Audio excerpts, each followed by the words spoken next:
Well, hello there, lovely people. Welcome to the most comprehensive course about Google Bard. Now, so many of you have heard of ChatGPT, not so much of Google Bard, and this is what this course is for.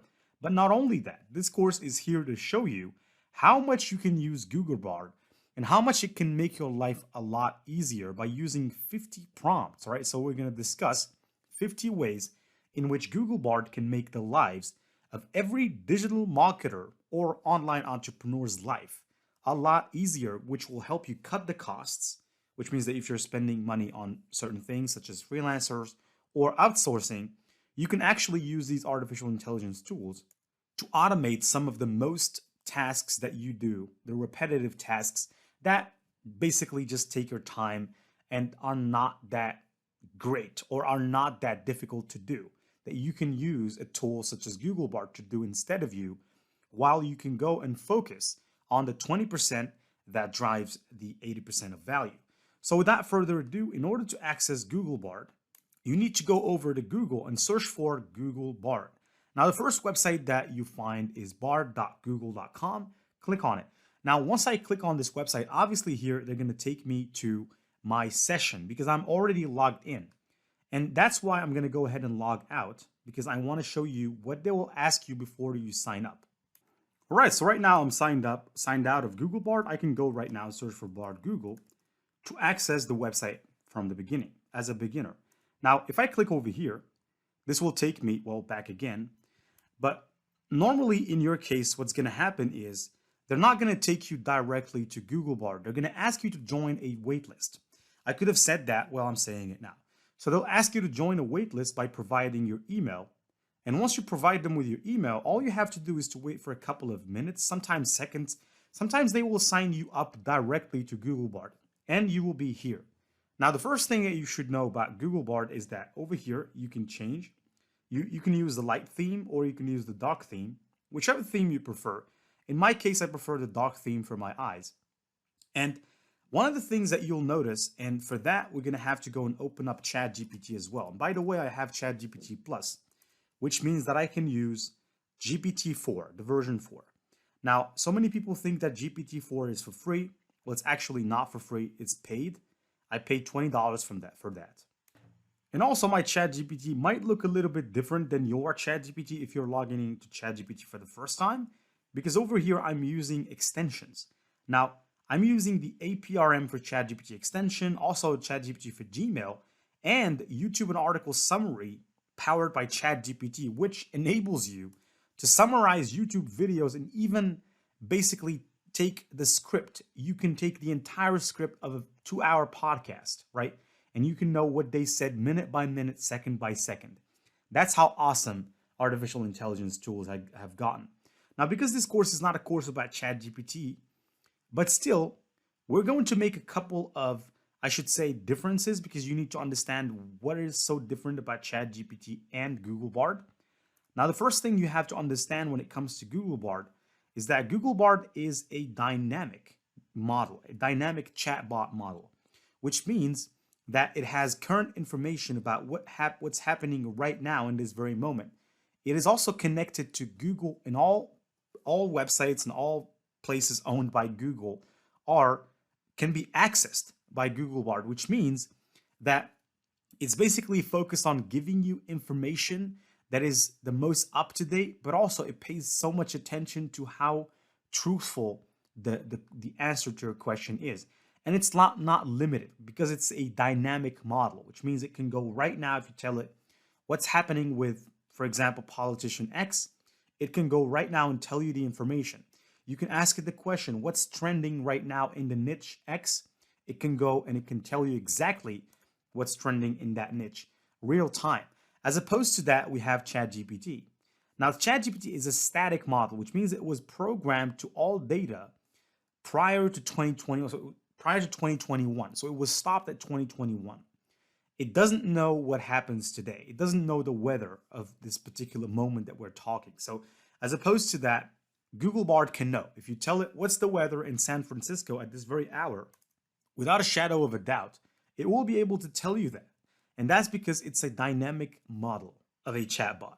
Now, people people make a lot of differences, but they can't quite pinpoint on what is making ChatGPT stronger. Because if you go right now to Google Trends, you will find that ChatGPT is used much more.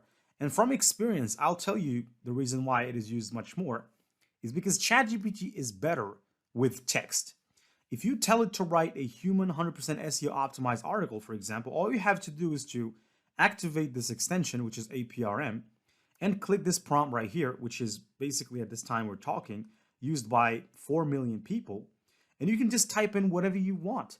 You could say, for example, Mid-Journey full guide, right? You can write an entire article about Mid-Journey with one click of a button. All you have to do is to click. And you can see right now it is generating an entire SEO optimized, 100% unique SEO optimized article as a human would write it, okay? And you can see it is currently writing, and I could keep generating until it finishes the article. Similarly, if, for example, you want to stop the generation, you can click over here. But if you want to, for example, generate an ebook, right? Content for your ebook, you can do that. You can come over here and you can say ebook. And all you have to do is to find a prompt, right? So ebook, create high converting Facebook copy. Now here I have to scroll down, ebook one-click creator. You can click over here and you can just type in what you want the ebook to be about. Let's say, for example, you want it to be about keto diet, or let's say 30 keto diet recipes for the elderly, for example. Let's say that that's the title of your book, or at least that's the niche of people that you're targeting. You can say that, and it will write the ebook for you. And at the time we're speaking right now, it is currently writing the ebook. So all I have to do is to wait for it, and whenever it stops generating, I can just click on continue generating, and it will pick up where it left off, and it will continue generating the ebook until the ebook is finished. And then I can go later on and I can do whatever I want with the ebook. I can add images to it, I can repurpose it, I can do whatever I want to it.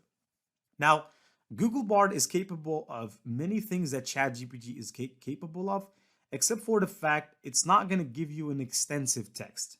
So it has a very limited amount of text that it can provide. If you ask it to write an ebook, it might start writing the introduction in a couple of chapters, but it will stop, right? It will stop at a certain point in time, and it will tell you, here's what you got to do.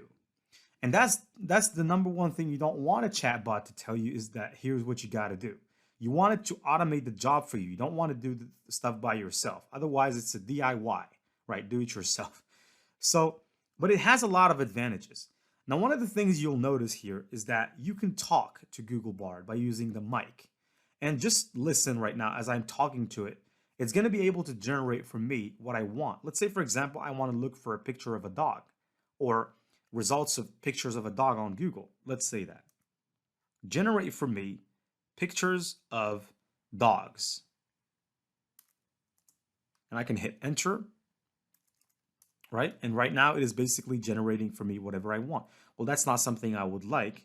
Okay, let me say it again. Let me try to rephrase it again, because sometimes you have to be precise with your prompt. Sometimes it might not understand what you want. When I said generate pictures of a dog, it basically thought that I was asking it to create the picture, not to show me a picture that already exists on Google. Now I'm going to say it in a different way, and notice the difference.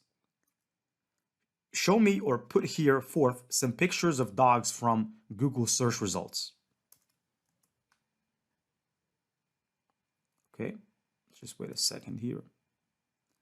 And you can see right now that it has basically generated for me pictures of dogs according to Google search results. So the first one is Golden Retriever, German Shepherd, and that's what it is.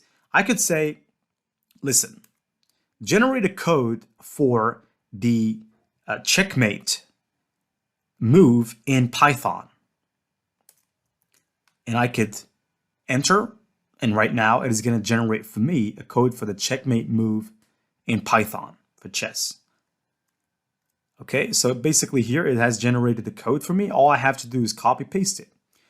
I could ask it anything. I could say, generate a React code for the game tic-tac-toe.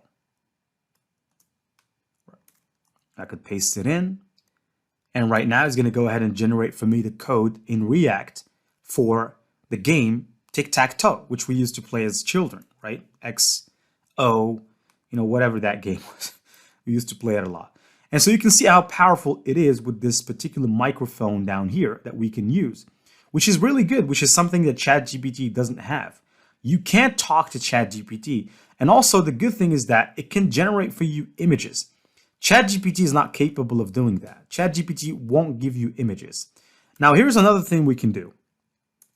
I am a blogger in the food niche, and I want you to generate or to give me or to show me 10 links of the best food blogs in the United States. And I said food blogs, not blocks.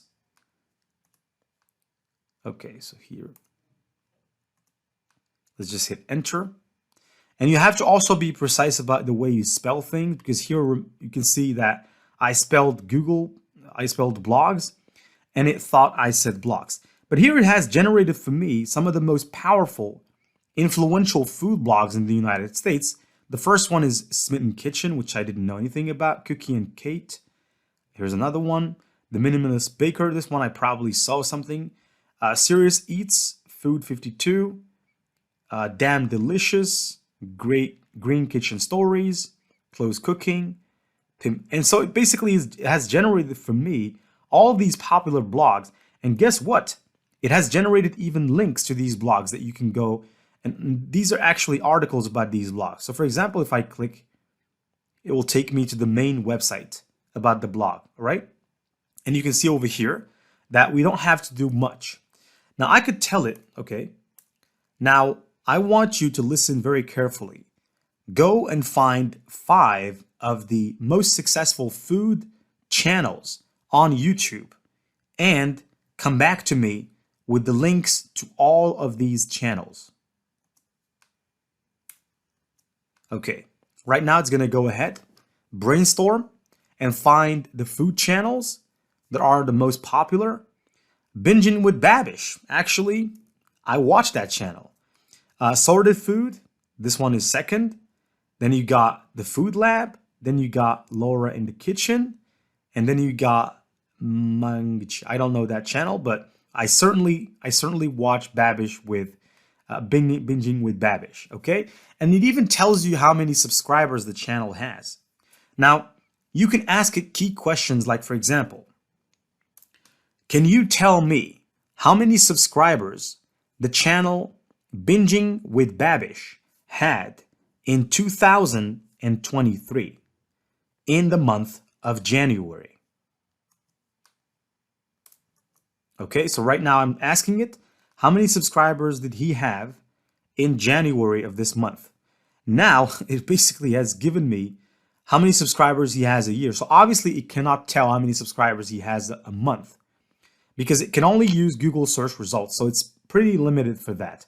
Now, it's telling me in 2017, they had 2 million subs, 18, 6 million, 19, 10 million, 2020, 12 million, 2021, 14 million. So basically it's telling me real crucial data, okay? Now I could ask it the question, I'm in the web development niche and I'm growing a YouTube channel currently. Let's say, for example, I want to find someone in my niche and I want to model after them, but I want to get inspired. I want to know how many subscribers they had in the past years. So here's what I'm going to do. Do you know Daryl Wilson, a YouTuber who produces courses about how to create websites? Now, basically the pronunciation of the word Daryl wasn't heard well. It should be Daryl with an E. Now, I'm going to spell it again. Do you know the YouTube channel Daryl Wilson? Daryl, R-E-L. Daryl Wilson. Okay, so I'm gonna have to remove it. Now, actually, you can't remove it. You have to hit enter. That's also one of the inconveniences of this, is that it doesn't spell what you say really well. But you get the point. It's really powerful. It's really powerful. It's capable of a lot of things. Let's do one thing here. Write an SEO optimized blog post that I want to put on my food blog about the most cheesiest steaks or steak sandwiches in the entire United States. And I want you to put them in a list of 10 most delicious, from the most delicious to the least delicious. Okay, so here I'm getting hungry. That's, I guess, why I'm asking it this question. But you can see right here, it's going to go and it's going to generate that for us. Now over here, it's basically telling us the top cheesiest steak sandwiches in the United States. Tony Luke, Pat King of Steaks, Jim Steaks, right? John's Roast Pork, Shorty's, Monty's, and all of these information, believe me when I tell you, you would have to go and do your search about them, right? So you'd have to go and basically read about them in blogs. You don't have to do that anymore. You don't have to do that anymore with these tools. Now, this is just one of the things it can do. Just one of the things it can do. It can do a lot of things. Now, I come from the web development space, and I know firsthand what these tools are capable of, from developing chatbots to developing applications to developing tools such as calorie calculators, water intake calculators, how many calories you have to eat a day to lose weight. They're capable of a lot of things, and I see people not using them to the fullest potential. That's the reason for this course. And I believe this was a far good of an introduction enough around Google Bard. And so I will see you in the next section where we're going to start the drill. And the drill is going to be 50 plus, or 50 prompts, not plus, 50 prompts that every digital marketer can use to make their lives a lot easier and better and more efficient. See you in the next section. Stay tuned and feel free to ask me any question in the Q&A. I'm your humble instructor and your personal coach. You can ask me any questions. I'll be there for you.